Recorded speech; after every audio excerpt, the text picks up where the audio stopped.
नमो अरिहन्ताणं नमो सिद्धाणं नमो आयर्याणं नमो वज्रायाणं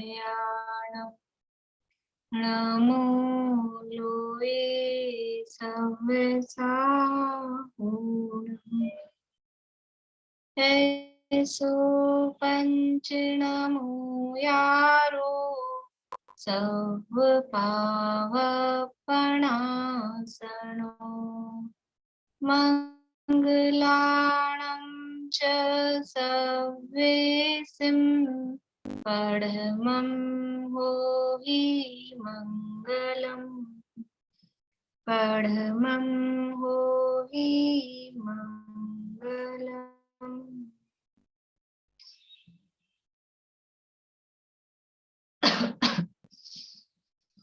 Jain basic classes के अंतर्गत हमने नमोकार मंत्र से शुरू करते हुए अनेक जो मूलभूत बातें हैं जैन धर्म के संदर्भ में उनकी चर्चा की है।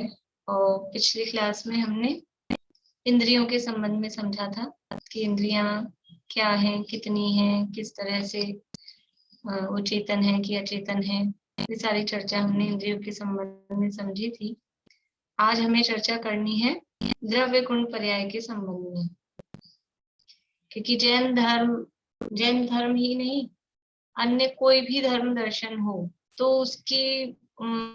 उसको समझने के लिए नहीं, उनके मूलभूत क्या है फंडामेंटल्स, कि वो किसी द्रव्यों के बारे में, गुणों के बारे में चर्चा करते हैं।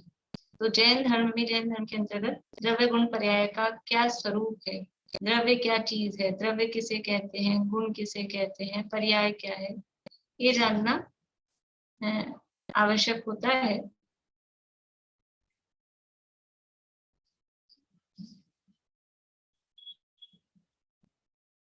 तो सबसे पहले कि हम कहाँ रहते हैं, प्रश्न है आप लोगों से, हम कहाँ रहते हैं,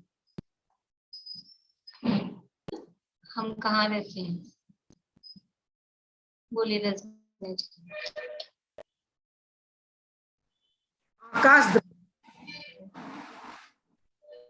आकाश द्रव्य में, ठीक बात है। अभी आकाश द्रव्य तो है ही क्षेत्र अपेक्षा, अभी लौकिक अपेक्षा से कहें, लौकिक अपेक्षा से कहें तो हम कहाँ रहते हैं? घर में, मकान में। घर, ठीक है, घर में रहते हैं, ठीक जवाब है। सरोज आंटी बोलिए। विश्व में, विश्व में, ठीक है, विश्व में। और कोई ये भी जवाब दे सकते थे कि हम अपने शहर का नाम बता सकते थे, हम मुंबई में रहते हैं, हम जयपुर में रहते हैं, या कोई अपने देश का नाम बता सकते थे, हम भारत में रहते हैं। भारत क्षेत्र के आर्यखंड के, बताना चाह रहे हैं भारत क्षेत्र के आर्यखंड के दिल्ली नगर में। हाँ, ये भी हम जवाब दे सकते हैं। रेणु जी आप कहाँ हैं? आप तो गाड़ी में दिख रहे हैं आज दिनभर से। मैं बोल रही हूँ कि शरीर रहता है आत्मा में, आत्मा रहती है शरीर के अंदर, तो हम शरीर में रहते हैं। ये बात भी सही है, हम शरीर में रहते हैं, ठीक है। अगर जो भी आप जवाब देंगे, आप घर में रहते हैं कि आप शरीर में रहते हैं, तो शरीर कहाँ रहता है, और फिर वो आएगा शरीर घर में है कि गाड़ी में है, फिर वो गाड़ी कहाँ है कि सड़क पे है, फिर सड़क कहाँ है तो कोई शहर होगा, फिर वो शहर कहाँ है तो कोई देश होगा, है ना। फिर वो देश कहाँ पर है तो वो देश फिर एशिया, यूरोप, अमेरिका, ये बताएंगे आप, महाद्वीप बताएंगे। फिर वो महाद्वीप कहाँ है तो जो फिर अनिता जी ने कहा जम्बूद्वीप के भरत क्षेत्र में है, ऐसा कहेंगे। फिर जम्बूद्वीप कहाँ है, जम्बूद्वीप कहाँ है तो क्या जवाब देंगे, ये मध्य लोक में है। मध्य लोक कहाँ है, ये मध्य लोक विश्व में है, ये विश्व। एंड में जाके हम ये जवाब भी दें कि हम विश्व में रहते हैं, तो भी वही जवाब आने वाला। हम कहेंगे हम घर में रहते हैं कि शरीर में रहते हैं, तो भी हम उसको खोलेंगे तो वही जवाब आता है। तो हम विश्व में रहते हैं, विश्व में रहते हैं। लोक जिसे हम शब्द कहते हैं, लोक या विश्व एक ही बात है। तो ये विश्व है क्या? विश्व किसका नाम है? विश्व किसे कहते हैं? तो कहा गया कि 6 द्रव्यों का समूह, जहां या लोक किसे कहते हैं, पर लोक भी कहें तो लोक किसे कहते हैं कि जहां पर जीव अजीव आदि 6 द्रव्य पाए जाते हैं, उसका नाम लोक है। ये अपन ने लोक की परिभाषा पढ़ी, लोक और अलोक। जहां पर 6 द्रव्य पाए जाते हैं वो स्थान लोक है, और जहां अकेला आकाश द्रव्य है उस स्थान को अलोक कहते हैं। तो लोक का ही दूसरा नाम, पर्यायवाची नाम विश्व है। तो 6 द्रव्यों का समूह, समूह मतलब कि जहां पर ये 6 द्रव्य पाए जाते हैं। कौन से 6 द्रव्य पाए जाते हैं? जीव, पुद्गल, धर्म, धर्म, आकाश, काल। 6 द्रव्यों के का संबंध में तो अपन ने बालबोध पाठमाला भाग 2 में पढ़ा था, और उससे पहले अपन 5वें अध्याय में, तत्वार्थ सूत्र में 5वें अध्याय में पढ़ ही चुके हैं। और द्रव्य संग्रह में पूरा द्रव्यों का वर्णन चल ही रहा था। तो जो द्रव्य संग्रह में पढ़ा हो अथवा तत्वार्थ सूत्र में पढ़ा हो अथवा 6 डाला में पढ़ा हो, वहां तो पढ़ा ही है। और यहाँ जैन बेसिक्स के अंतर्गत भी अपन 6 द्रव्य का पाठ पढ़ चुके हैं। तो 6 द्रव्यों के नाम अपने को पता है, जीव, पुद्गल, धर्म, अधर्म, आकाश और काल। इन 6 द्रव्यों का जो समूह है, मतलब कि जहां ये 6 द्रव्य इकट्ठे दिखाई देते हैं, इकट्ठे मतलब होते ही हैं। कोई ऐसी जगह बताइए जहां पर 6 द्रव्य न हो। लोक में, लोक में एक भी स्थान ऐसा नहीं है जहां पर 6 द्रव्य नहीं है। कोई ऐसा स्थान किसी को ख्याल में आती है ऐसी कोई जगह कि जहां 6 द्रव्य नहीं हो? कोई तो ऐसी जगह होगी जहाँ जीव पुद्गल नहीं हो। जीव पुद्गल भी सब जगह है, ये यहाँ पर अपनी जगह यहाँ खाली है, ये इतनी बीच में। यहाँ पर देखिए, धर्म अधर्म द्रव्य तो पूरे लोक में फैले हुए हैं, लोकाकाश प्रमाण संख्यात प्रदेशी है। कालाणु पूरे लोक में फैले हुए हैं, हर जगह हैं। ख्याल में है ना बातें आप लोगों को थोड़ी? ये तो काल द्रव्य लोकाकाश के हर एक प्रदेश पे एक एक कालाणु स्थित है। और आकाश द्रव्य, आकाश तो है ही सब जगह, लोक में भी है लोक में भी है। तो ये 4 द्रव्य तो सब जगह हैं। लेकिन जीव और पुद्गल भी सब जगह है क्या? कि जीव और पुद्गल भी सब जगह है। सूक्ष्म जीव हर जगह है, और उस सूक्ष्म जीव के साथ में उसके शरीर 3 कौन से 3 शरीर हैं? प्रत्येक जीव के साथ में, जो सूक्ष्म जीव यहाँ पर हैं, उनके साथ में कौन से 3 शरीर हैं? बोले सुधा जी। औदारिक शरीर और तेजस शरीर और कार्मण शरीर। बढ़िया। औदारिक, तेजस और कार्मण। वैक्रियक तेजस और कार्मण हो सकते हैं कि नहीं? यहाँ जो जीव हैं, सूक्ष्म जीव, उनके साथ में 3 शरीर हैं, ठीक है। तो इन्होंने कहा औदारिक, तेजस और कार्मण। तो वैक्रियक, तेजस और कार्मण हो सकते हैं कि नहीं हो सकते हैं? हाँ कि ना?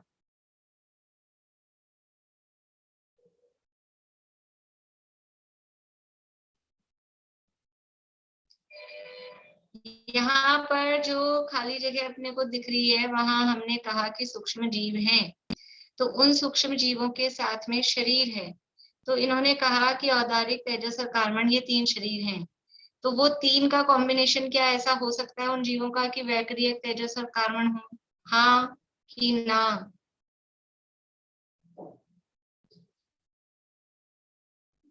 नहीं हो सकता। क्यों नहीं हो सकता? कि सूक्ष्म जीव तिर्यंशी होते हैं, और तिर्यंशों के वैक्रियक शरीर नहीं होता है। इसलिए अपने तक को तो खैर जीव और पुद्गल सिद्ध करने हैं। तो यहाँ हर जगह लोक में जो भी अपने को जगह खाली दिखाई देती है, वास्तव में कोई भी जगह खाली नहीं है। सूक्ष्म जीव सब जगह हैं, और उन जीवों के साथ में उनके शरीर, वो शरीर है पुद्गल के, पौद्गलिक। तो वो शरीर यानी पुद्गल भी हर जगह है। और वैसे भी सूक्ष्म पुद्गल वो पूरे लोक में सब जगह ठसाठस भरे हुए हैं, जीव भी और पुद्गल भी। इसलिए लोक का एक भी स्थान ऐसा नहीं है जहां पर 6 द्रव्य नहीं हो। तो ये 6 द्रव्यों का समुदाय, ऐसा जैसे कि घर किसे कहते हैं? घर किसे कहते हैं? खाली दीवारों को, कमरों को, इनको घर कहा जाता है क्या? वो तो मकान कहते हैं उसको। वो घर किसे कहते हैं कि जहां पर ये कमरे भी हैं, दीवारें भी हैं, छत भी है, ये सब भी है, उसके साथ में वहां कुछ लोग रहते हैं। वो कुछ पारिवारिक रूप में, संबंध के रूप में वहां पर कुछ लोग रहते हैं, उसका नाम घर होता है। अकेले दीवारों का नाम घर नहीं होता है। ऐसे ही लोक किसका नाम है कि जहाँ ये छहों द्रव्य एक परिवार रूप में, मतलब आपस में ऐसा कोई संबंध नहीं है, लेकिन फिर भी छहों द्रव्य जहाँ पर रहते हैं उसका नाम लोक है अथवा विश्व है। तो ये विश्व का कब नाश हो जाएगा? अभी युद्ध चल रहा है यूक्रेन में और रशिया में, युद्ध चल रहा था, तो वैसी आशंकाएं हो रही थी कि थर्ड वर्ल्ड वार हो जाएगा। तो जब थर्ड वर्ल्ड वार होएगा तो क्या होगा? फिर तो दुनिया का नाश हो जाएगा, विश्व का नाश हो जाएगा। ठीक है, क्या विश्व का नाश हो सकता है? विश्व का नाश क्यों नहीं हो सकता है? एक बम डलेगा सब खत्म। चलो उनकी तो छोड़ो, अपने पंचम काल में जब वो, पंचम नहीं, छठे काल के अंत में जब वो आएगी प्रलय आएगी ना, अवसर्पणी के छठे काल के अंत में प्रलय आएगी। तो प्रलय आएगी तो फिर विश्व का नाश होगा कि नहीं होगा? तब भी नहीं होगा? होगा, हाँ होगा। अनीता जी कह रहे हैं तब तो होगा, विश्व खत्म हो जाएगा ना। बोलिए अनीता जी, दीदी तब फिर तो नया विश्व काल खत्म शुरू हो होगा जाएगा। ना? दीदी नया काल शुरू होगा फिर उत्सर्पणी से काल अवसर्पणी। शुरू होगा, अभी काल की बात नहीं, प्रश्न ये है विश्व का नाश हो जाएगा कि नहीं, जब प्रलय आएगी तब दुनिया खत्म हो जाएगी कि नहीं। प्रलय आएगी पर थोड़े से लोग बच जाएंगे, भाग का जोड़े बच जाएंगे। तो क्या जवाब तो दूं बच मैं जाएंगे, इसका? इसका मतलब है विश्व विश्व विश्व का रहेगा। नाश, हाँ विश्व का नाश जब पॉसिबल है, जब कोई नहीं बचे, सब खत्म हो नहीं, जाए, जीव नहीं कुछ भूतल तो लोग धर्म बचेंगे ना, आकाश कुछ लोग काल, बचेंगे, इसलिए कुछ विश्व लोग का तो नाश हो बचेंगे। सकता है क्या? नहीं हो सकता है। देखो इसके लिए दो तर्क हैं। एक तो कुछ लोग बचेंगे, आप खुद ही कह रहे हैं, तो लोग बचेंगे तो जीव बच रहे हैं, जीव के साथ में वो शरीर उनका रहेगा, तो पुद्गल भी बच रहे हैं। और धर्म आकाश काल वो अमूर्तिक द्रव्य हैं, उनका नाश कैसे संभव है? तो उनका भी नाश संभव नहीं है। और दूसरी बात, प्रलय आती कितनी सी जगह पर है, कहाँ पर आती है प्रलय, कितने एरिया में आती है प्रलय? बोली बेला जी, प्रलय कहाँ पर आती है? प्रलय कहाँ पर आती है? चलिए वर्षा भाभी बोलिए। भूमि में भरत ऐरावत क्षेत्रों में। केवल भरत ऐरावत क्षेत्रों में? पूरे भरत क्षेत्र में प्रलय आती है क्या? नहीं, काल परिवर्तन जहाँ पर होता है वहां। हाँ, जहाँ काल परिवर्तन होता है वहां, तो भरत ऐरावत क्षेत्र में। तो प्रश्न ये है कि पूरे भरत क्षेत्र में, पूरे ऐरावत क्षेत्र में प्रलय आती है क्या? बोले अशांति, कहाँ आती है प्रलय? आर्यखंड मतलब आती है, आर्यखंड में, और इसमें आर्यखंड में आती है नहीं? आर्यखंड में केवल पूरे 3 लोक में से जम्बू यानी ढाई द्वीप में जो भरत क्षेत्र हैं, 5 भरत क्षेत्र हैं और 5 ऐरावत क्षेत्र हैं, उनमें भी अवसर्पणी काल के जो छठा काल है, उस छठे काल में, और वो भी कहाँ पर आती है कि उसके भरत क्षेत्र के केवल आर्यखंड में।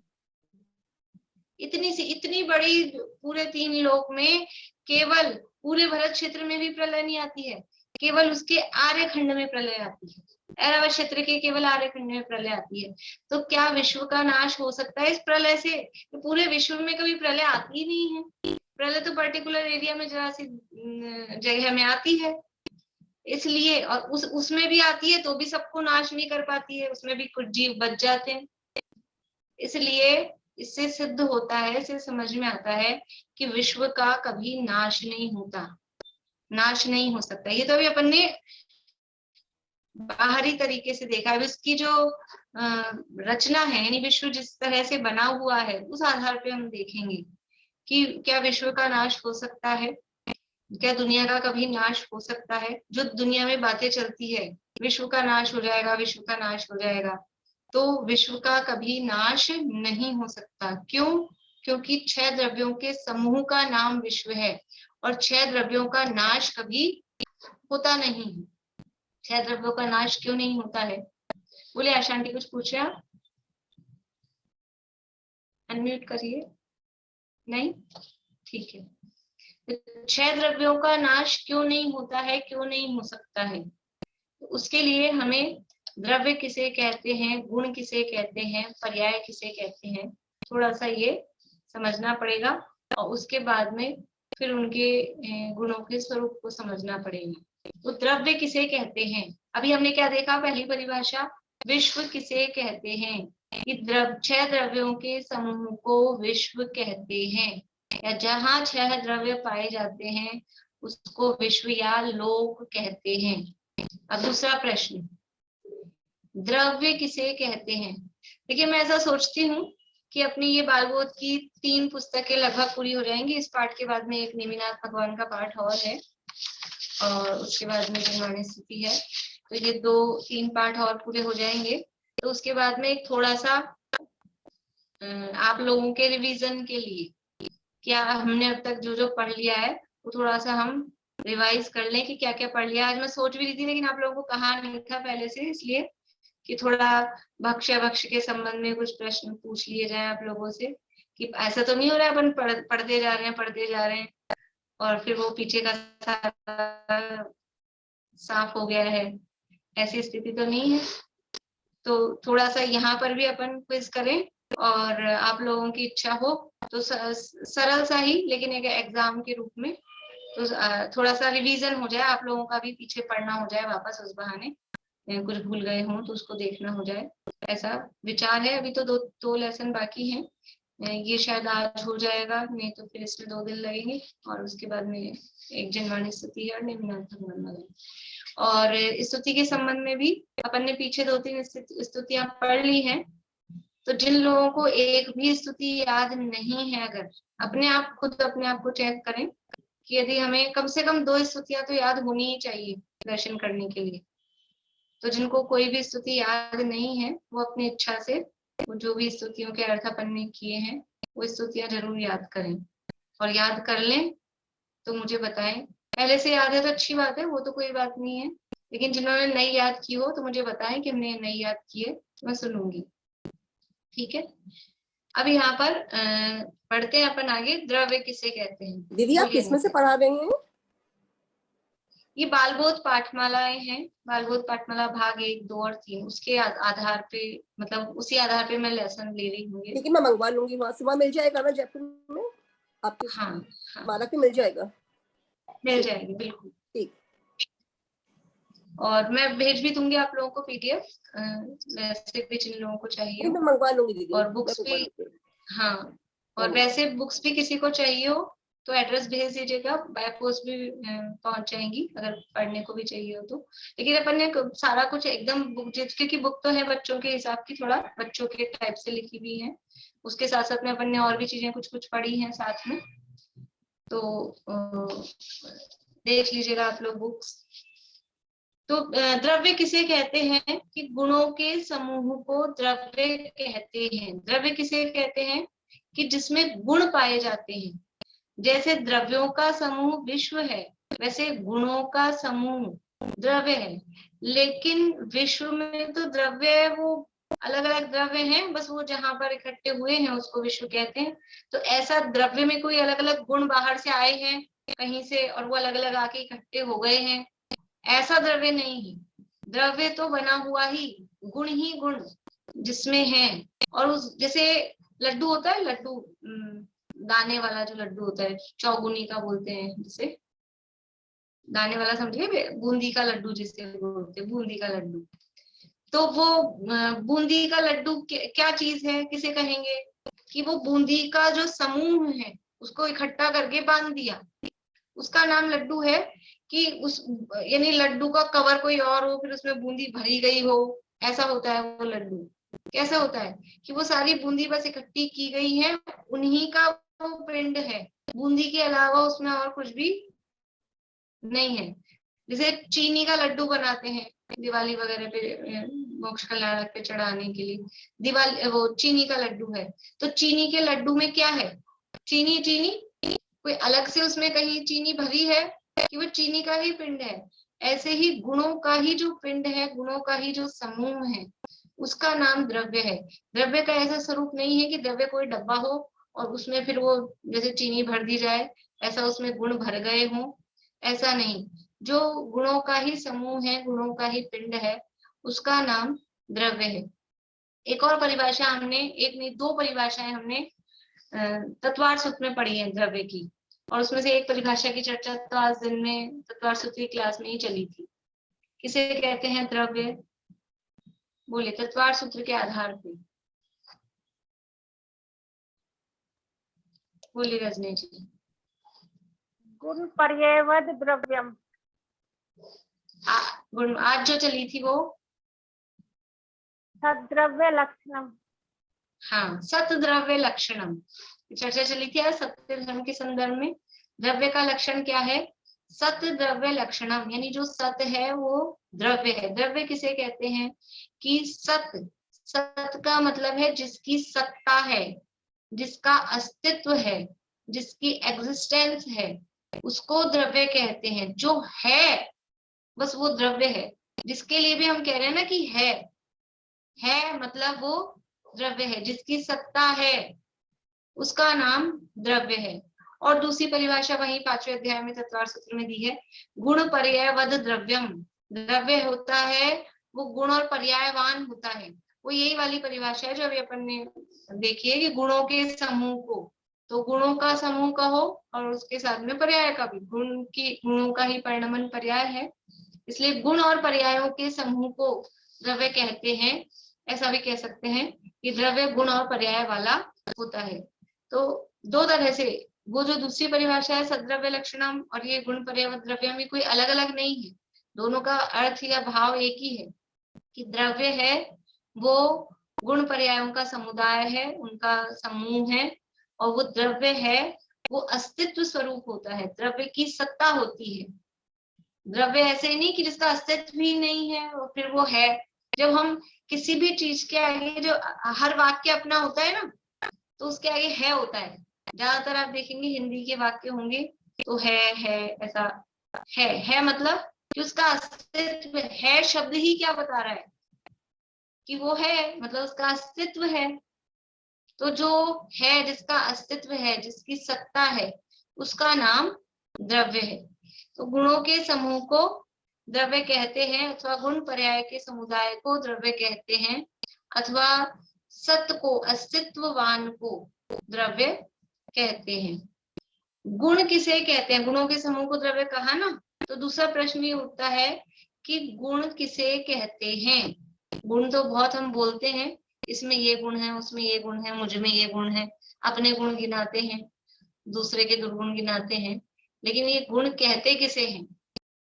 तो गुण की परिभाषा बताई कि जो द्रव्य की विशेषताएं हैं, द्रव्य की विशेषताओं को गुण कहते हैं। अब द्रव्य की विशेषताएं क्या? कि द्रव्य की जो क्वालिटीज है, जैसे हम आज के शब्दों में क्वालिटी कहें, उसकी क्या बोलते हैं,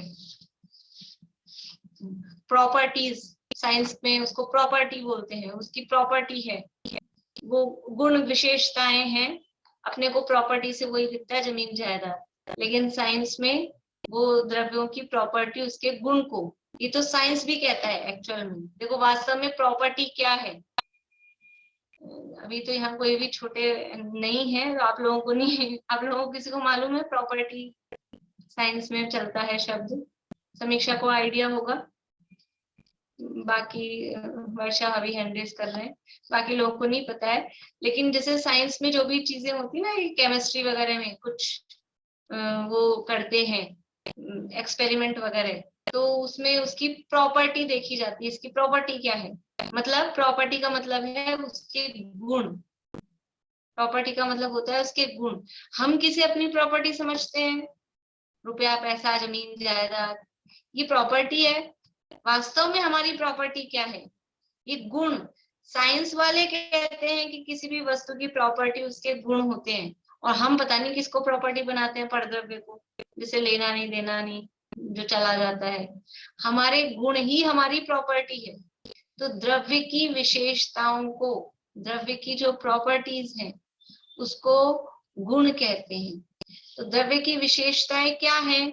क्या विशेषताएं होती हैं द्रव्य की? कि जो द्रव्य के संपूर्ण भागों में और उसकी संपूर्ण अवस्थाओं में पाया जाए। कहाँ कहाँ?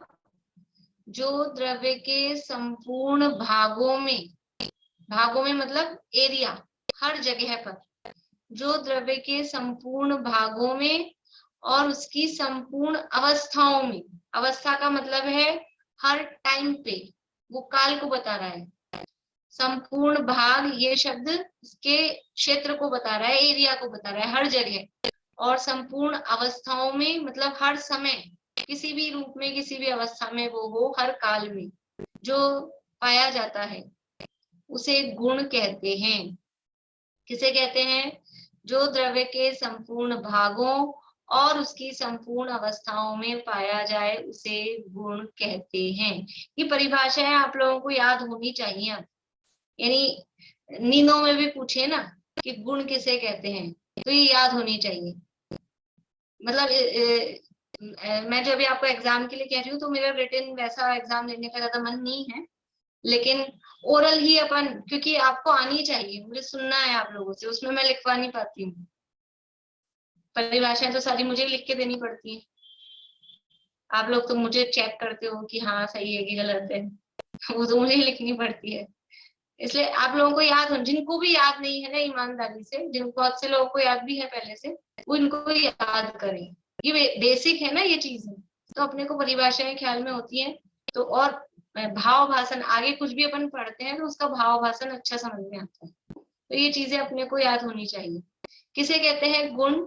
जो द्रव्य के संपूर्ण भागों और उसकी संपूर्ण अवस्थाओं में पाया जाए उसे गुण कहते हैं। द्रव्य की विशेषताओं को गुण कहते हैं। और ये विशेषताएं किस तरह की हैं? कि उसके हर भाग में और हर अवस्था में पाया जाता है। जैसे कि चीनी का गुण, चीनी को माना अपन ने एक द्रव्य, ठीक है, उस चीनी का गुण क्या है? चीनी का गुण है मिठास। तो मिठास चीनी की किस जगह पे होता है? कहाँ पर मिठास होता है? किस जगह से मीठी होती है चीनी? चीनी किस जगह से मीठी होती है? हर जगह से। मिश्री ले लो, बड़ी है थोड़ी, चीनी छोटी होती है, तो उसको अपन क्या चखें? मिश्री को कहाँ से चखें कि मीठी लगे? हर जगह से मीठी है। देखो, जो ऊपर से जिसमें चाशनी डाली जाती है ना, कभी गुलाब जामुन बनाए हों, रसगुल्ला बनाए हों, और वो अच्छे मतलब सॉफ्ट नहीं बने हो, टाइट बन गए हों, तो वो अपन चाशनी में डालते हैं, तो ऊपर ऊपर तो मीठा लगता है और अंदर से फिर क्या होता है? फिर फीका लगने लगता है, अंदर चाशनी नहीं गई होती है। तो ऐसे चीनी ऊपर ऊपर से मीठी और अंदर से फीकी हो, ऐसा होता है। रसगुल्ले का गुण नहीं है मिठास, गुलाब जामुन का गुण नहीं है मिठास, मिठास गुण है चीनी का। तो वो चीनी के हर भाग में, हर जगह पर, कहीं से भी चखो, वो चीनी मीठी ही लगेगी। और हर अवस्था में, चीनी किसी भी अवस्था में हो, चीनी कह लो, मिश्री कह लो, अभी अपन बड़ी चीज ले रहे हैं ना मिश्री, तो वो ऐसा मिश्री का इतना बड़ा वो आता है, सिरा बोलते हैं हमारे यहाँ पर उसको, इतनी बड़ी वाली मिश्री है, उस शेप में होगी तो वो मीठी होगी। या छोटे छोटे वो चौकोर पीसेस आ जाते हैं अपने सुपारीदान में रखने के लिए क्षमावनी के समय पे, वो उस अवस्था में मीठी होगी। या फिर उसको बिल्कुल कूट कूट के बारीक कर दिया जाए, इतने बड़े डले को, उस अवस्था में मीठी होगी। कब मीठी होगी? या उस मिश्री की चाशनी बना दी जाए, कब मीठी होगी? हर अवस्था में मीठी है, कोई सी भी अवस्था में हो। चीनी है, मिश्री है, उसकी कोई सी भी अवस्था कर दो, वो हर अवस्था में, हर समय, काल से देखें। चीनी अभी पंचम काल में तो मीठी है, छठे काल में तो कड़वी हो जाती होगी। छठे काल में चीनी कड़वी हो जाती होगी, या पहले काल में कुछ अलग मीठी होती होगी और चौथे काल में अभी थोड़ी कड़वी कड़वी होती होगी, और छठे काल में तो पूरी कड़वी हो जाती होगी। ऐसा कुछ होता है हर समय, हर अवस्था में। तो जो द्रव्य के संपूर्ण भागों में और उसकी संपूर्ण अवस्थाओं में पाया जाए उसका नाम गुण है। चीनी का मिठास गुण है, नमक का खारापन गुण है। अग्नि का गुण क्या है? उष्णता, गर्मी। तो कहाँ पर होती है वो गर्म अग्नि? कहाँ पर मतलब वो अग्नि की लौ जल रही है, किस जगह से गर्म होती है? ऊपर से, नीचे से, बीच में से, आगे से, पीछे से? कि हर जगह से गर्म है? हर जगह से गर्म है। और किस अवस्था में गर्म है, किस अवस्था में गर्म नहीं है? कि दीपक की लौ हो या कोई बड़ा ढेर जल रहा हो या कोई समझ लीजिए लाइट वगैरह हो, तो बल्ब है, इसमें भी अग्नि तो है, ये बिजली बल्ब में है कि ट्यूबलाइट में है कि वो हैलोजन में है, किस समय वो गर्म नहीं है? हर अवस्था में गर्म है। तो द्रव्य के संपूर्ण भागों में और संपूर्ण अवस्थाओं में पाया जाए उसका नाम गुण है। ठीक है, अब जीव पे लगाते हैं। जीव का गुण क्या है? जीव का गुण क्या है? क्रोध करना जीव का गुण है। ऐसे बोलते हैं ना, देखो मेरा तो मेरा गुस्सैल स्वभाव है, मेरे से उलझना मत, मेरा तो गुस्सैल स्वभाव है। तो ये मेरा गुस्सैल स्वभाव है कि नहीं? अब ये परिभाषा पे अपन लगा के देखें कि जो द्रव्य के संपूर्ण भागों और उसकी संपूर्ण अवस्थाओं में पाया जाए उसका नाम गुण है। तो ये जो क्रोध है वो जीव में हर प्रदेश में, हर भाग में पाया जाएगा कि नहीं? कि जब गुस्सा आता है तो सब जगह ही आता है, हर प्रदेश में पाया जाता है, लेकिन वो उसकी हर अवस्था में पाया जाता है क्या? गुस्सा कि अभी परमा हमेशा नहीं दिखता, इस थोड़ी सी देर के टाइम में ही, आधा एक घंटे में ही कंटिन्यूसली नहीं दिखेगा। तो उसकी हर अवस्था में गुस्सा नहीं होता है। इसमें एक मनुष्य भाव में हम देखेंगे तो हर समय वो गुस्से में नहीं रह सकता है। इसका मतलब है कि ये क्रोध करना जीव का गुण नहीं है, ये क्रोध जीव का गुण नहीं है। जो अपन ने पढ़ा ना, कषाय आत्मा का स्वभाव नहीं है। गुण कहो स्वभाव को अभी एक ही अर्थ में समझना कि ये स्वभाव होता तो हर समय होना चाहिए था, हर अवस्था में होना चाहिए था, लेकिन ये जीव का स्वभाव नहीं है। तो राग करना, प्रेम करना, गुस्सा करना तो अपना गुण नहीं है, पर प्रेम प्यार से रहना ये तो अपना गुण है ना, ये तो गुण है ना। ये भी गुण नहीं है, क्योंकि हर समय प्रेम प्यार का मतलब है राग। तो राग करना भी वो कषाय है, विभाव है, वो जीव का स्वभाव नहीं है। क्यों नहीं है? कि देखो जो गुण होता है ना, वो एक पर्टिकुलर जीव की बात नहीं है। जैसे चीनी का गुण मिठास है, मिश्री का गुण मिठास है, तो मिश्री की एक डली अपने पास में है, 2 डली, 3 डली, अपने पास 4 डली है मिश्री की। तो चारों डलियों में मिठास होनी चाहिए कि नहीं? चारों डलियों के हर एरिया में, हर जगह पर और हर उसकी अवस्था में मिठास होनी चाहिए। ऐसे ही हमारे पास जीव अनंत है। तो यदि जीव का गुण क्रोध करना या राग करना ये जीव का गुण हो, तो हर जीव में वो गुण हर समय होना चाहिए। लेकिन ऐसा तो नहीं होता है। वीतरागी जीव होते हैं कि नहीं होते हैं, जो न गुस्सा करते हैं न राग करते हैं। इसलिए ये क्रोध को, राग को जीव का गुण नहीं कहा जा सकता। तो फिर क्या है जीव का गुण? कि ज्ञान जीव का गुण है। कैसे है जीव का गुण ज्ञान? कि वो चेक करो, उसके हर प्रदेश में और हर अवस्था में पाया जा रहा है कि नहीं पाया जा रहा है। ज्ञान कहाँ पाया जाता है? ये शरीर के प्रमाण जीव है, अंदर जितना शरीर है उतना जीव है। तो ज्ञान किस जगह होता है अपने को? ज्ञान कहाँ पर रहता है? ज्ञानचंद जी, अनीता जी, ज्ञान कहाँ पर है आपका? अभी तो ध्यान कहाँ पर है आपका, ये पूछना चाहिए। ज्ञान कहाँ है? यहाँ है ज्ञान। कहाँ से होता है ज्ञान? कि सर्वांग में है। हमारे पैर में कांटा चुभता है तो ज्ञान होता है कि नहीं होता है? कोई यहाँ से चुटी भरे ऐसे, तो ज्ञान होता है कि नहीं होता है? इंजेक्शन लगता है कहीं बॉडी पार्ट में, तो ज्ञान होता है कि नहीं होता है? इसका मतलब है वो ज्ञान जीव के संपूर्ण भागों में है। हर जगह पे है, प्रत्येक प्रदेश पर ज्ञान है और हर अवस्था में।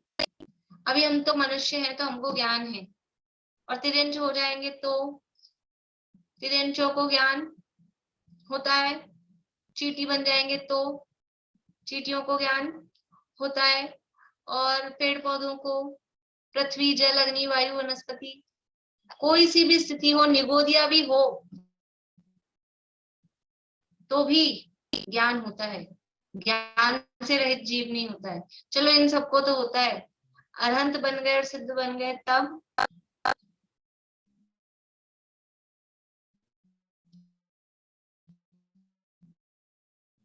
तब होता है कि नहीं होता है ज्ञान। एक ये तो अपने तब तो ज्ञान है, लेकिन ये होते हैं कुछ अन्य मत वाले ऐसे होते हैं, वो ऐसा मानते हैं कि मोक्ष का मतलब क्या, मोक्ष का मतलब सारे गुण खत्म हो जाएं, उसका नाम मोक्ष। तो ऐसा मोक्ष में क्या मजा कि अपना अस्तित्व ही खत्म हो जाए, सारे गुण खत्म हो जाएंगे, द्रव्य का अस्तित्व बचेगा। वो ज्ञान का ही अभाव मानते हैं। तो ऐसा जीव का स्वभाव नहीं है। ज्ञान है वो जीव के हर प्रदेश में है, हर अवस्था में है, हर जीव में है। कोई सा भी जीव उठा के ले आओ, वो ज्ञान से रहित हो तो बताओ। हर जीव में, चाहे अरहंत सिद्ध हो, चाहे निगोदिया हो, चाहे मनुष्य देव नारकी तिर्यंच, कोई भी जीव हो, हर जीव में, हर समय, हर अवस्था में, हर प्रदेश प्रदेश पर ज्ञान पाया जाता है। इसलिए ज्ञान है वो जीव का गुण है। पुद्गल के गुण है स्पर्श रस गंध वर्ण। तो अब पुद्गलों में लगाओ, कोई भी पुद्गल है वो स्पर्श रस गंध वर्ण से रहित नहीं हो सकता है, संपूर्ण भागों में और संपूर्ण अवस्थाओं में। कि क्या बात कर रहे हो, पानी पुद्गल है, अभी पानी को जल का एक जीव नहीं समझना, पानी को पौद्गलिक के रूप में। तो पानी पुद्गल है तो उसका स्वाद होता है पानी में, पानी में रसगुण थोड़ी ना होता है। स्वाद होता है क्या पानी में? स्वाद होता है? दुनिया तो कहते हैं पानी का स्वाद ही नहीं। ये स्वाद होता है, अभी तो अपन कहते हैं खारा पानी है, मीठा पानी है। ये कैसे कहते हैं, इस कुएं का पानी मीठा है और इस कुएं का पानी खारा है? स्वाद होता है। हम ना उस स्वाद को नाम नहीं दे पाए, वो बात अलग है। हवा में रंग नहीं होता ना, हवा, हवा पुद्गल है। अभी पुद्गल वाली को समझना, अभी वायु का एक जीव को नहीं समझना। हवा पुद्गल है तो हवा में रंग वर्ण गुण नहीं होता ना। वर्ण गुण होता है कि नहीं होता है? कि हमको नहीं दिखता है, ये हमारी कमजोरी है। जिनवाणी में जो ये वात वाले है ना, कौन कौन से वात वाले? घन वात वाले, घनोदधी वात वाले, घन वात वाले और तनु वात वाले।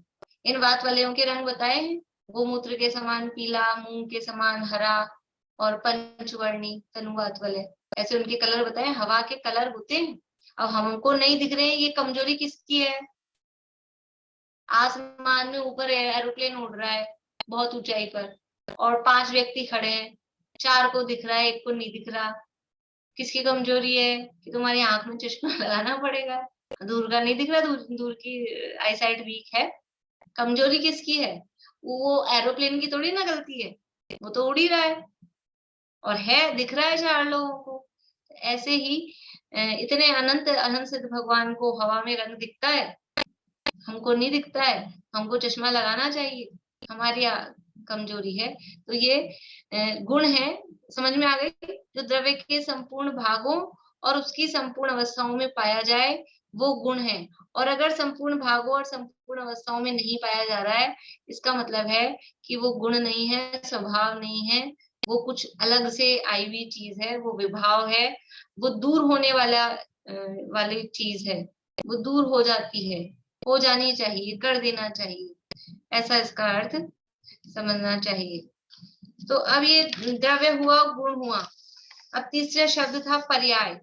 पर्याय किसे कहते हैं? पर्याय का मतलब क्या? तो ये जो गुण है, ये गुण निरंतर परिणमन करते रहते हैं, बदलते रहते हैं। तो ये गुणों में जो परिणमन होता है, परिणमन मतलब परिवर्तन, परिवर्तन का मतलब है कि ऐसे गुण है, भरे हैं, स्थित होके ऐसे ठस होके बैठ गए हैं, ऐसा नहीं है। इनमें निरंतर कुछ काम होता रहता है।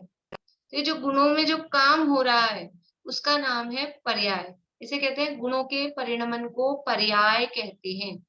गुणों में जो परिणमन होता है, गुणों में जो काम हो रहा है हर समय, उसका नाम पर्याय कहलाता है। और ये जो पर्याय है इसी को अवस्था भी कहते हैं, दशा भी कहते हैं, हालत भी कहते हैं। ये पर्याय के अनेक नाम है, परिवर्तन भी कहते हैं, कार्य भी कहते हैं, गुणों के कार्य को। तो बहुत सारे शब्द इसके लिए यूज में लिए जाते हैं। बोलिए रत्न जी। ये अवस्था में परिवर्तन को बोलेंगे या गुणों के परिवर्तन को? गुणों के परिवर्तन को पर्याय कहते हैं। अवस्था में परिवर्तन आता है ना? अवस्था में परिवर्तन आता है द्रव्य की। देखिए, द्रव्य गुण पर्याय ये तीनों कहीं अलग अलग होते हैं क्या? गुणों का ही तो समूह द्रव्य है, और वो द्रव्य जो गुणों का समूह है, तो उन गुणों में हो रहा है परिणमन। तो वो गुणों में परिणमन हो रहा है, तो अवस्था किसकी बदल रही है? वो पूरे द्रव्य की ही अवस्था बदलेगी। तो गुणों का परिणमन कहो अथवा द्रव्य का परिणमन कहो, द्रव्य की अवस्था का परिवर्तन कहो, एक ही बात है। परिवर्तन को पर्याय कहते हैं।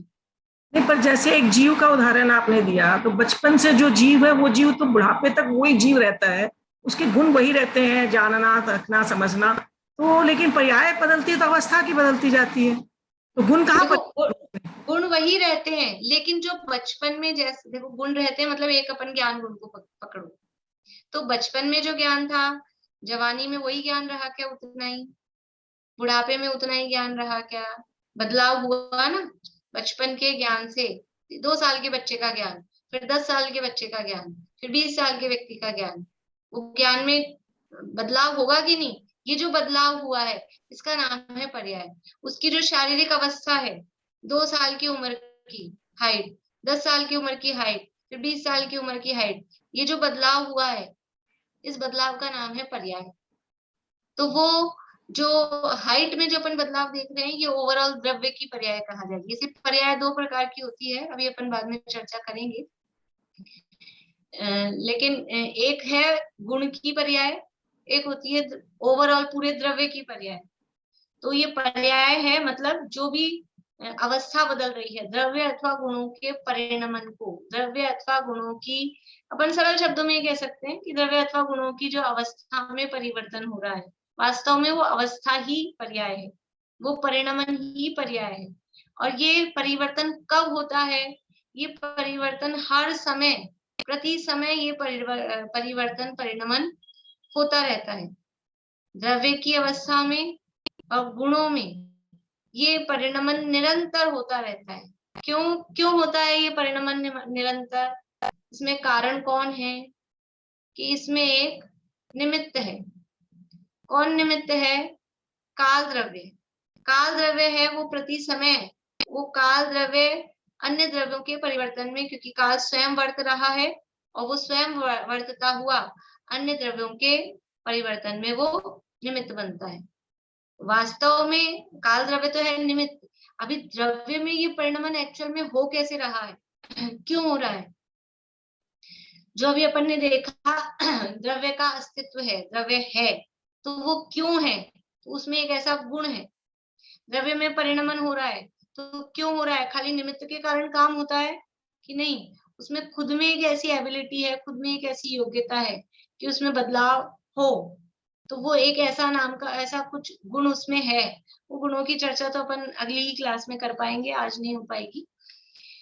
ये कौन कौन से गुण हैं, अभी तो अपन सामान्य रूप से ये द्रव्य गुण पर्याय के संबंध में ही समझे हैं। और फिर पर्याय कितनी प्रकार की होती हैं, उनकी भी चर्चा अपन साथ में करेंगे। तो पर्याय किसे कहते हैं? कि जो द्रव्य और गुणों का जो परिणमन है, जो परिवर्तन है, जो बदलाव है, उसका नाम पर्याय है। और पर्याय के पर्यायवाची शब्द यानी एकार्थवाची शब्द किस नाम से पर्याय को कहा जाता है? अवस्था कहो, परिणमन कहो, परिणति कहो, दशा कहो, हालत कहो, और भी बहुत सारे शब्द इसके लिए कह सकते हैं। ये सब वो पर्याय कहलाती है। देखिए एक उदाहरण देखते हैं अपन। जैसे माना कि उदाहरण में सोना एक द्रव्य है, सोना, गोल्ड, वो एक द्रव्य है और उसके गुण क्या होते हैं? सोने के गुण क्या होते हैं?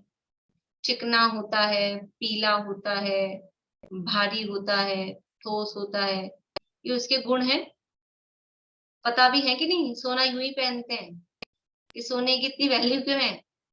सोने के ही आभूषण क्यों बनते हैं? कि वो चमकदार होता है, येलो उसका जो कलर है, और चिकना ऐसा होता है। और फिर एक और सबसे स्पेशल गुण क्या है सोने का? सोने और चांदी में क्या फर्क है? कि सोने में कभी जंग नहीं लगती, चांदी तो काली पड़ जाती है। सोने में और लोहे में क्या अंतर है? कि लोहे में तो जरा सा बाहर छोड़ दो, काली पड़ जंग लग जाती है, चांदी काली पड़ जाती है। पर सोना, इस सोने में कभी जंग नहीं लगती, पानी में पड़ा रहे जिंदगी भर, कीचड़ में, छड़ाला में उदाहरण दिया है, कादे में हेम अमल है, कीचड़ में पड़ा रहे तो भी वो अशुद्ध नहीं होता है, उसमें जंग नहीं लगती है। तो ये सोने के, खैर अपने को सोने का वो नहीं करना है, ये सोने के गुण है, ठीक है। सोना एक द्रव्य, ये उसके गुण हुए, पीलापन, चिकनापन, भारीपन, ये सब उसके गुण हुए। और पर्याय क्या है? कि वो जो सोना है ना, सोना क्या किसी बिना अवस्था के मिल सकता है? मुझे 1 तोला सोना चाहिए, लेकिन वो किसी आकार में नहीं होना चाहिए, किसी अवस्था में नहीं होना चाहिए, कोई शेप में नहीं होना चाहिए। तो कोई चूड़ी, अंगूठी, कंठी, कानों के कुंडल, कनकती और क्या क्या बनते हैं, कुछ भी नहीं, कोई सा भी आभूषण की शेप में नहीं होना चाहिए। तो लाके देंगे रजनी जी, ले आएंगे हम डली बना के, तो वो डली का भी तो आकार होगा। हम तो ऐसा बिस्किट ले आएंगे, आभूषण नहीं है। तो वो बिस्किट भी तो एक शेप है ना, रेक्टेंगुलर, वो एक शेप है। डली लिया है तो टेढ़ी मेढ़ी कैसी भी हो, भले ही गोला बॉल जैसा ना हो, टेढ़ी मेढ़ी कुछ भी डली बना के लिया है, लेकिन वो टेढ़ा मेढ़ापन भी वो आकार तो है, वो जो उसके आकार है वो उसकी पर्याय है। तो वो कभी ऐसा दिखता है अपने को, द्रव्य अलग, गुण अलग और पर्याय अलग, ऐसा कभी हो सकता है, ऐसा कभी दिखता है कि वही वो तीनों इकट्ठे ही होते हैं। बिना पर्याय के द्रव्य नहीं होती, बिना द्रव्य के पर्याय नहीं होती, बिना द्रव्य के गुण नहीं होते, बिना गुण के द्रव्य नहीं होता। इस तरह की ये गाथाएं, ये मूलभूत सिद्धांत है। और ये कहाँ से निकले हैं? ये पंचास्ती गाय आदि ग्रंथों में गाथाएं हैं ऐसी। द्रव्य बिन गुण हो नहीं, गुण बिना द्रव्य नहीं बने, गुण द्रव्य अव्यतिरिक्त है, यह कहा जिनवर देव ने, पर्याय बिन ना द्रव्य हो, ना द्रव्य बिन पर्याय ही, दोनों अनन्य रहे सदा, यह बात श्रमणों ने कही। कभी कोई द्रव्य बिना पर्याय के एक ऐसा जीव बता लेकर आओ, लेकिन उसकी कोई अवस्था नहीं होनी चाहिए। ऐसा हो सकता है या तो संसारी होगा या मुक्त होगा, अवस्था तो होगी। संसारी होगा तो एक इंद्रिय से लेके पंचेंद्रिय तक कोई अवस्था में होगा। ऐसा जीव बताओ, संसारी जीव जो किसी गति में ना हो, ऐसा हो सकता है? अगर संसारी जीव है तो किसी ना किसी गति में होगा। ऐसा कोई जीव बताओ, संसारी जीव जो कोई इंद्रिय वाला ना हो, ऐसा नहीं हो सकता है। अगर संसारी जीव आप पूछ रहे हो तो 1 इंद्रिय, 2 इंद्रिय, 3 इंद्रिय, 4 इंद्रिय, पंचेंद्रिय होगा। तो ऐसे ही ऐसा कोई द्रव्य जो बिना गुणों का हो, नहीं हो सकता। अच्छा, अकेला गुण ला दो, अकेला गुण ला दो, द्रव्य नहीं चाहिए अपने को। आप ऐसे करो, चीनी को तो आप ले जाना, हमको तो खाली मिठास दे दो, ऐसा हो सकता है? ऐसा हो सकता है कि सोना आप ले जाना, अंगूठी अंगूठी मुझे दे दो, ऐसा हो सकता है? कि ऐसा नहीं हो सकता है। द्रव्य में से पर्याय अलग नहीं है, पर्याय से द्रव्य अलग नहीं है, द्रव्य के बिना गुण नहीं है, गुण ऐसे अलग से। इस तरह के तर्क उठाए प्रवचन सार आदि ग्रंथों में कि यदि द्रव्य और गुण को ऐसे अलग अलग माना जाए तो गुण क्या ऐसे हवा में लहराते हुए मिलेंगे? जैसे भक्तामर में वो आता है ना, वो एक काव्य आता है जिसका भाव वो है, अभी मेरे को स्टार्टिंग याद नहीं आ रही है, कि वो जितने भी अन्य जो देवी देवता थे उन्होंने दुर्गुणों को ग्रहण कर लिया, और फिर वो जितने भी गुण थे उनको और कहीं जगह मिली नहीं, वो इधर उधर भटक रहे थे, तो वो आप में आके सारे घुस गए गुण। वो शब्द याद नहीं आ रहा मुझे स्टार्टिंग का भाव, आप लोगों ने भक्तावर पढ़ते होंगे, ख्याल में आएगा। तो मतलब सारे गुण आप में आके स्थित हो गए हैं, ऐसा उसका भाव है। तो ऐसे क्या, वो तो उपमा दी है वहां पर, ऐसे क्या गुण भटकते रहते हैं या कहीं लटकते रहते हैं? ऐसा नहीं है। द्रव्य है, गुण है और ये पर्याय है, ये तीनों एक ही है। एक ही में तीनों चीजें एक साथ होती है। इस तरह से ये द्रव्य की फॉर्मेशन, यानी किस तरह से दुनिया बनी है, विश्व कैसे बना है, कि ये द्रव्यों का समूह विश्व है, और एक एक द्रव्य वो अनंत गुणों का समूह है, और वो ही प्रत्येक द्रव्य, उसमें प्रत्येक गुण की एक एक पर्याय करके ऐसे अनंत पर्याय एक समय में होती है। इस तरह से ये विश्व की व्यवस्था द्रव्य गुण पर्याय का स्वरूप अपन ने देखा है। इस द्रव्य गुण पर्याय को जानने से लाभ क्या है? हमने द्रव्यों के बारे में जाना, गुणों के बारे में जाना, पर्याय के बारे में जाना। लाभ क्या है इसको समझने से? कि ये समझ में आता है कि कोई एक, ये जो द्रव्य है वो द्रव्य है, वो यानी विश्व में द्रव्य है, उनका कभी नाश नहीं होगा क्योंकि वो है।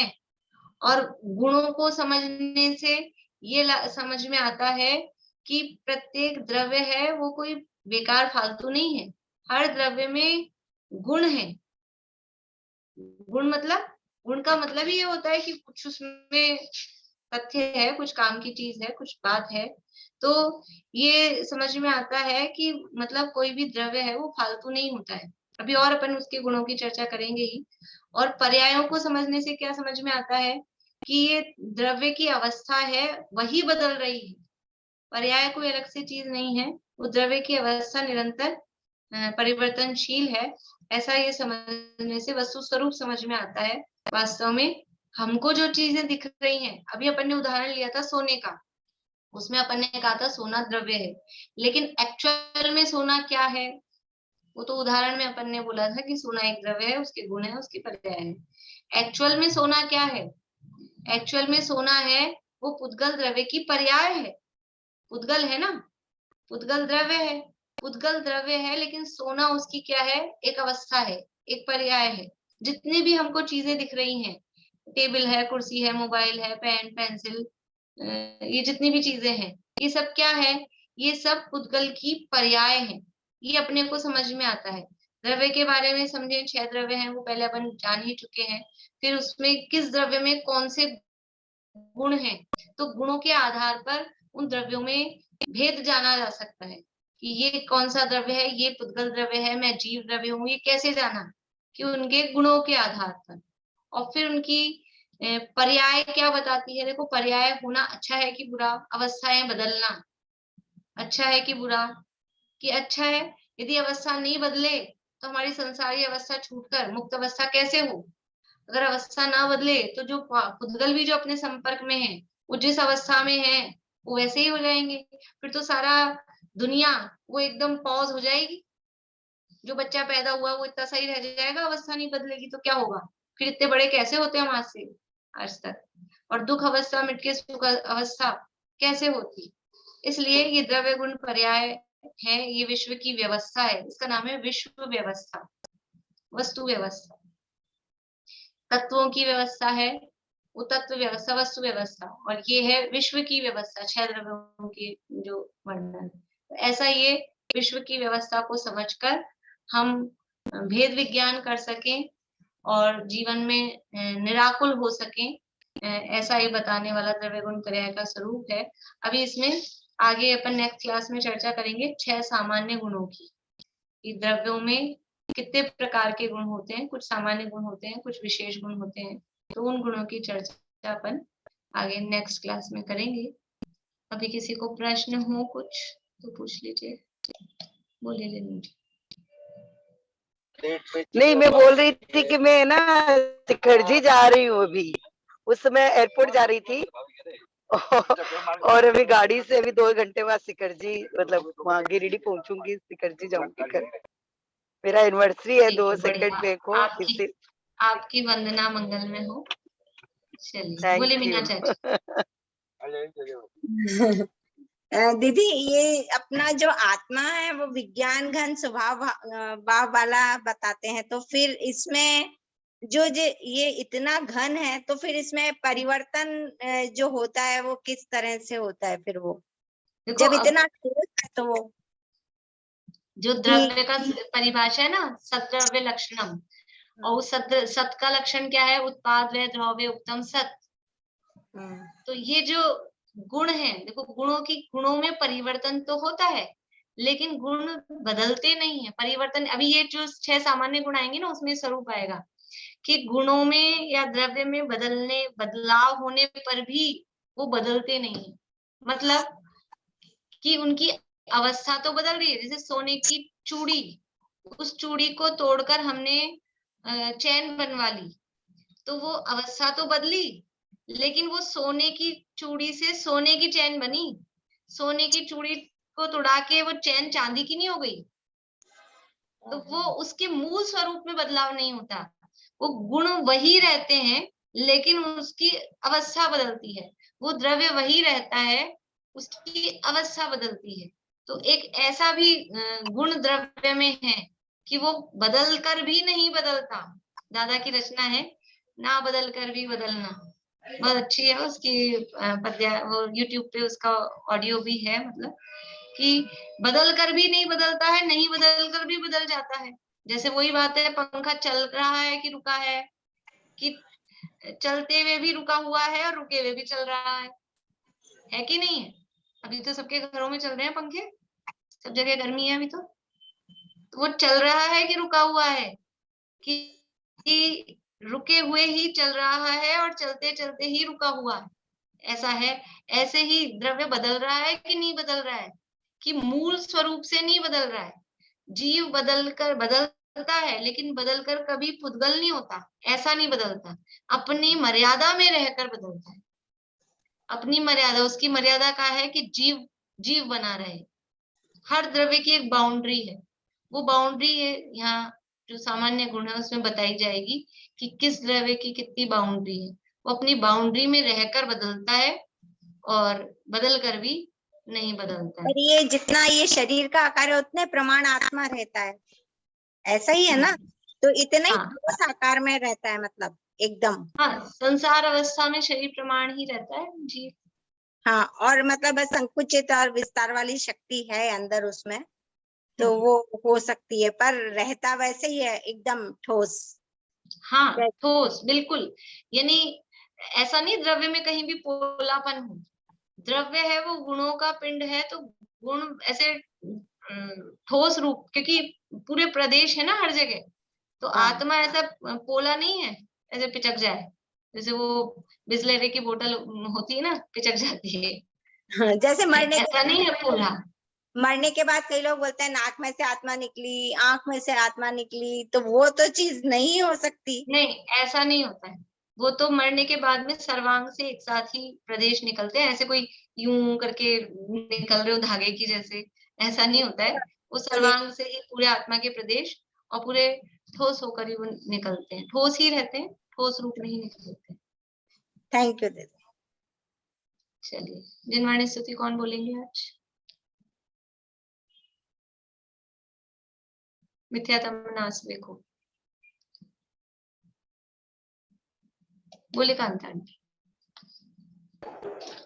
मिथ्यात्मनास वेको सपर प्रकाश वेको ज्ञान के प्रकाश वेको आपा पर भास वेको अनुसी बकानी है क्षम द्रव्य जान वेको सपर बिना बंद विधि भान वेको स्वपर बिछान वेको यही परम प्रमाणी है। जीव को जताए वेको काहू न सताए भव्य उदयानी है जहाँ तहाँ तार वेको पार के उतार वे सुख विस्तार वेको यही जिन वाणी है। हे जिनवाणी भारती तो जपो दिन में जो तेरी शरण गए सो पावे सुचे। जिनवाणी के ज्ञान से सूझे लोका लोक सोवाणी मस्तक रूप सदा देखो